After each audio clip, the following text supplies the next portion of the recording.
What's up, guys? Welcome to Daily Dose of Reddit. This is your host, Zach, and today's subreddit is another new one, r/Tales from Your School. Personally, I have absolutely no idea what to expect with this new subreddit. Your guess is as good as mine, so let's read from it and find out what it is. I'm probably right.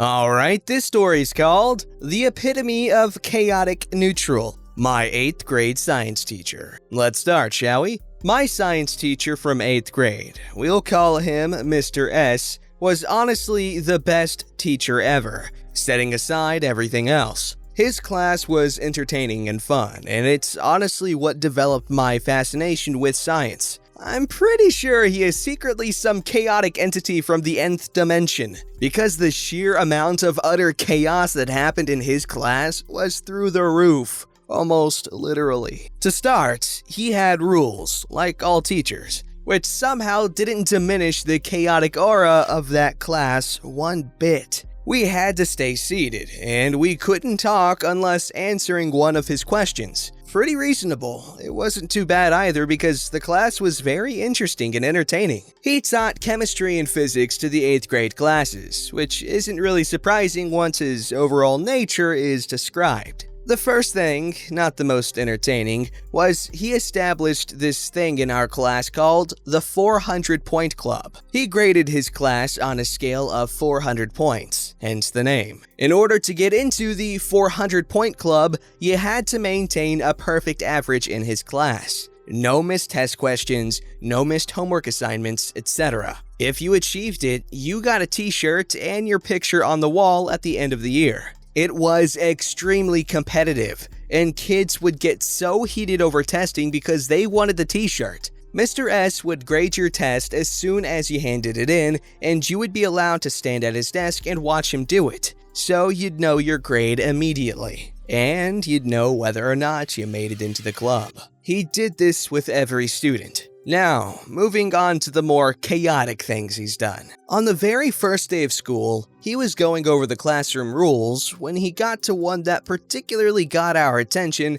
because of the way he explained it. The rule was, if you get sick, don't vomit in the classroom, grab a bag. He grabbed a grocery bag from a box he kept near the door. Now, watch me. You loop the handles around your ears and run for the bathroom. We looked at him like he was crazy. I'll show you. He went into the hallway and came back with a 5th grader who was on his way to the bathroom. He re-explained the rule to the kid, and then when he put the bag on his face, he chased the kid down the hallway making monster monkey noises. He came back into the classroom winded and told us how fast the kid ran. It was hilarious. He always brought a thermos that contained about 2 liters of coffee. He spilled it all over his desk once. Later in the year, he ended up leaving for 6 weeks to get stomach ulcers fixed, which, guess what? Were from drinking too much hot coffee. His classroom is the only one with a microwave in it. He apparently fought with the principal to be allowed to have it for educational purposes. The only educational purpose he used it for was to microwave Christmas lights and light bulbs to show us how they lit up. The other times he used it were for heating up coffee and cheating the thermostat. As I mentioned before, he used to cheat the thermostat. He didn't like the temperature that the school kept their temperature regulation system on. He thought it was too hot and teachers couldn't mess with the settings. So what he would do was microwave a sponge. He would then tape that hot sponge over the thermostat sensor. The sensor would pick up that the room was incredibly hot and the AC would turn on. Pretty smart. He used to do experiments and demonstrations all the time. He was giving us a demonstration on how heavier objects generate more velocity and move faster than light objects by rolling a metal ball and cork down 2 pipes. He had a ball in each hand and proudly stood in front of 30 8th graders and declared, "I have 2 balls." We sure hope you do.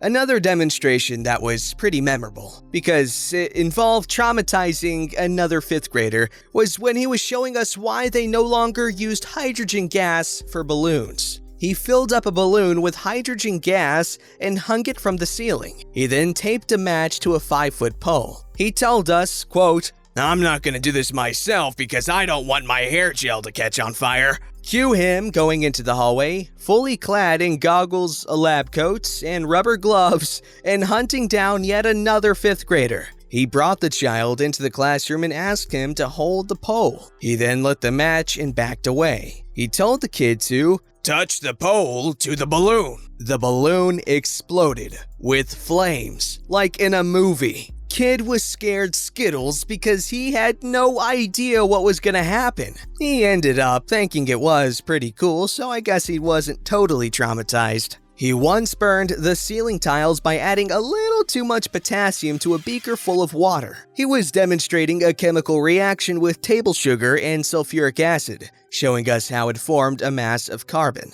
The beaker began to overflow and smoke, so cue him running to the classroom's 2nd floor window and holding the beaker out of it. Now, mind you, he was probably about 5'6", so he was hanging halfway out the window. We thought he was going to fall. He ended up dropping the beaker onto the sidewalk. He demonstrated all of our physics lessons about velocity, etc. by dropping or throwing something and then explaining why it happened using Newton's laws. I once missed a test question, disqualifying myself from the 400-point club for the semester. I wrote him a letter arguing why my answer was correct and I deserved the point. He read it in front of the class and hung it up. I didn't get the point for that quarter, but I ended up getting it later in the year and scoring my t-shirt. He had this thing called the atmosphere jar, which was a jar filled with little beads that represented the percentages of all the gases in the atmosphere. There was one black bead among them.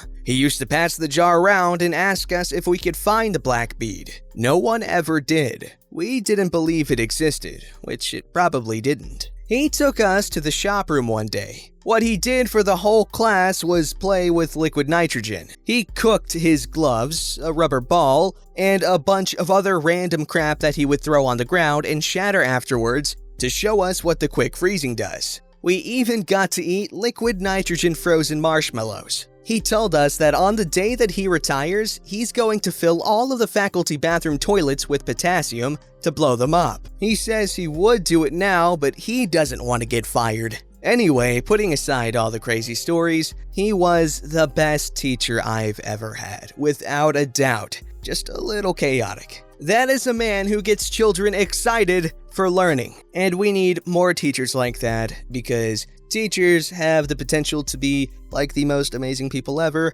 As you know, I like teachers, they're cool people. And as you can see, teachers can leave their students with positive experiences that they'll carry with them for like the entirety of their lives. And that could be taken so many ways, and not all of them good, like a teacher might with their student.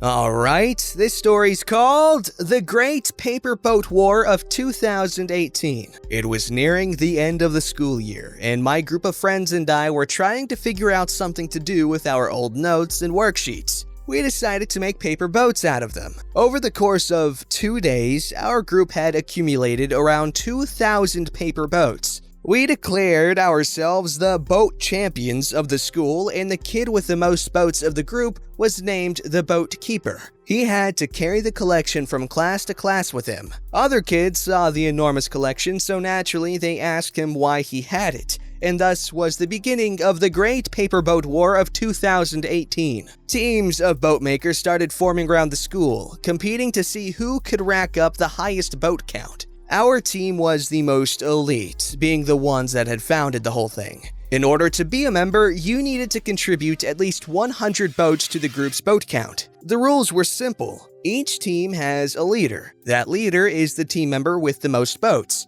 The team with the most boats amongst them are the boat champions. The whole school began to get involved, to the point where the lower-ranking teams resorted to stealing boats from one another. Kids would band together during study halls and PE to make boats. Cliques of kids that you would never think would interact were united to make boats. It was a beautiful thing. I've never seen the school so divided, yet so united. There were thousands of boats circulating around the school at this point. Our team still reigned supreme with a boat count of 4,000. Kids brought bags to school to carry their collections in.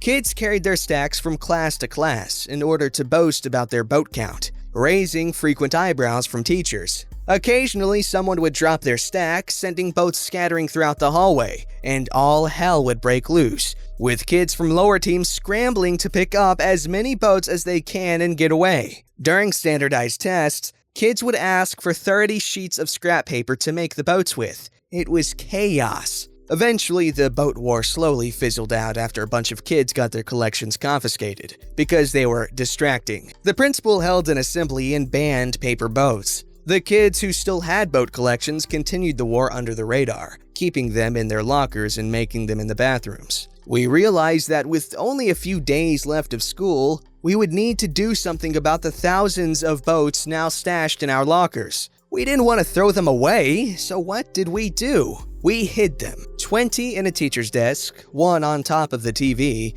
a bunch taped under desks and seats, a few shoved in between textbook pages, in between library books, in the sections that were barely ever touched. We did this until every last boat was hidden, as a protest attempt for the principal's boat ban, for the next class to find, leaving our legacy in the school for years to come. And that's the story of the Great Paper Boat War of 2018. Be inspired by it. That is incredible. That is amazing. However, you can't really do anything about that now, huh? I mean, I kind of want to do things. I'll break into a high school and leave paper boats everywhere. That's what he's telling me to do, right? Okay, I know I said it's a new subreddit. However, that subreddit's very dead, and a lot of the stories aren't very good. I had to include a little bit of Anyways, this one's called Today I Fudged Up by Not Killing a Wasp When I Had the Chance. This story begins 3 days ago and concluded yesterday morning. This is the most exciting crap that has happened to me in weeks, people. I have, despite loving the outdoors, never been stung by a wasp, bee, etc. I have no problems with insects. Hell, I'll pick up a spider. But the pointy asses, I'm not a fan of. Bees are cool though. So I wake up and head to the bathroom to take my morning crap. I open the door and hear buzzing and notice Satan himself has decided to pay me a visit and is flying about my shower curtains. I immediately noped out of there and began brainstorming how to kill this bastard. I had determined that the point of entry was my window as it was slightly ajar. I seal the weak point and prepare to suit up. I then spend the next 20 minutes putting on multiple layers of clothing, 2 pairs of socks going on top of my pants, 2 sweatshirts, sweatpants, a shirt around my head and face, turban style, a beanie, winter gloves, you get the point. I was impenetrable, save the slit where my eyes were. I grab the executioner, which is a glorified electric tennis racket, and was ready for war. I slowly opened the door to do some recon and see that little jerk was chilling on the ceiling vent. Close the door, grab the executioner, take a deep breath and reopen the door. The enemy has since taken up a more tactical position behind the lights above my sink. Clever. It turns to face me and opens its wings up, ready to kamikaze my ass at a moment's notice. It can smell fear, and probably the gallons of sweat I'm excreting from being in enough clothing to brave Mount Everest. I'm freaking hot and shaking. Thinking on the fly, puns, I grab a shirt and throw it at the winged heathen to try and flush it out of its position. Success! Or so I thought. It tumbled down for a moment before regaining control, and I crap you not, made a beeline, more puns, straight for me, and in a panic, I slammed the door shut. My mom is telling me I need to close the vent in my bathroom, otherwise it could get in and then the whole household would be compromised. Understanding the stakes, I muster the courage to open the door one more time, only to discover that in my haste, I have lost all visual of the enemy. Gone. After closing the vent, I spent the next 10 minutes, still sweating balls, clearing the bathroom looking for that little turd. Couldn't find it. I was convinced that it made its way into the ventilation. All hands on deck. Code red. I close every vent on the second floor in every room and the vents in the hallway. I meticulously check my bathroom once again. Under the sink, between the shower curtains, trash can, nothing. There's nothing more I can do. I spent the next 2 days afraid of my own freaking bathroom, carrying the executioner with me like Jesse Pinkman and his pistol in El Camino. It must be in the vents. and so there it shall die. I awake yesterday morning to take my morning defecation, the first time that I didn't take the executioner with me, and when I exit to go lie down in bed again, I'm greeted with a familiar sound emanating from the window blinds next to my bed. Then I see it. That skinny-waisted, stabby-assed flying lover flew under the radar and remained in hiding for 2 days until I was unarmed, and then makes a move. It was in my room, skulking, lurking, waiting. I see it fly behind my bed. The executioner is on my nightstand. I'm without armor and in nothing but briefs. On some Wild West cowboy crap ready to draw, I make a move for the executioner and backpedal to a central position where I can wait for its next move. Mano y mano, sucker. I wait 5 minutes before deciding that I've had enough. I flank around the perimeter of my room and with one hand open up my window nice and wide, hoping and praying that I didn't just invite the whole Wasp cavalry to make a grand entrance into my bedroom if it decides to release attack pheromones. It must have been behind my nightstand and felt threatened by my arm because it flew out and landed right on my forearm, and before I could swipe it off and electrify that flying syringe, it delivered a painful parting gift. I freak out and trip backwards before it flew off out of my window. Window shut, I lick my wounds. The vents are open. The war is over, but casualties have been sustained. Honestly, that little butthole deserves to live, so long as it never returns. Edit. The culprit was a single paper wasp. The nest in the first picture is a possible yellow jacket nest, entirely separate, like some screwed up level 2 on the horizon after surviving level 1. Oh boy, you've got some problems to deal with. I remember when I was in 8th grade, I was obsessed with doing pull-ups all the time. And I ended up being able to do a lot of pull-ups in a row. Anyways, I know you want me to continue bragging about my 8th grade fitness achievements, but I used to do pull-ups on a clothesline outside. So I was just trying to do my thing one day, get some chin-ups in, and I guess I disturbed a nest that had appeared in the frickin' clothesline arm. I was attacked by yellow jackets, okay? So I heard them buzzing and I saw them start coming out of the freaking the thing, and so I start running obviously, and then I get tagged in the arm as well as the back of the neck. My arm swelled up so bad, it was insane. It looked like there was an egg under my skin. I hate wasps. I hate them. I wish they would just die and just go away and never come back, or die. I don't care. Just die. Go away. Bees are cool. I like bees. Even though I have been attacked by a bee before. That thing was ruthless. Story for another day. Don't forget to like, subscribe, and hit that bell to never miss an episode.